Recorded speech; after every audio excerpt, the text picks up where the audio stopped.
Welcome back. We're in one of my favorite rooms, the kitchen in my home. I am very, very grateful that a few years ago we were able to redo the kitchen. We've been in this house over 30 years.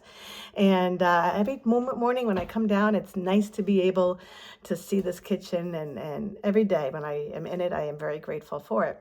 And speaking of grateful, we are on a Grateful Heart Week this week as we continue our Lenten series, opening our hearts to God. And so this week I thought we would spend a little bit of time not just talking about when we typically would be thanking God, which is for all those blessings and all those wonderful things that He gives us, love and peace and mercy and grace, all those great things. And I'm sure that we all spend time thanking God for all those things that He gives us. But today talks about giving gratitude in everything. And that means in the waiting, in the unanswered prayers, in the times when things are not going the way that we had anticipated them to. And those times seem to be a little bit more difficult to say thank you, God, for. When we get news that we didn't expect, maybe not the news that we wanted. Maybe we're still waiting for an answered prayer and it's taking a long time, not just days and months, but years. And it's hard to say to Jesus, well, thanks for that, because it's not working out. It's not going to the plan that I had anticipated. You're not answering my prayer. Friends, it's at this time that we should also be thanking our dear Lord. It is at this time that He wants us to come to Him. I don't know about you, but when things aren't going well, those are the times I'm probably even closest to God. I rely on Him. I talk to Him more. I ask Him more. I beg Him for things to go differently.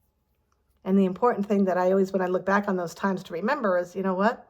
He did answer that prayer. Not the way I wanted to, maybe not the way that I expected Him to, but He did answer that prayer. And meanwhile, in the waiting, in the time it took for Him to answer the prayer again, not maybe the way I wanted it to, I grew closer to God. And that's what He wants from us, everybody. So it's in those times of waiting, or in those times when we didn't get the answer that we anticipated, those are filled with gratitude as well. Thank you for the times, Jesus, where I had to lean on you. Thank you for the time, Jesus, when things didn't go my way, and lo and behold, your way was better. Isn't that always a good one? Thank you, dear Lord, for taking the time to listen to me, to hear me. Those are the times, my friends, that we need to be grateful for God, just as much as we are with the blessings that we get.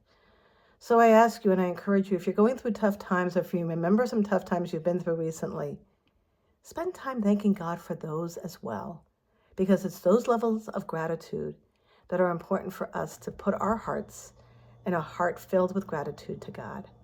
And isn't He the one that we should be filled with gratitude for?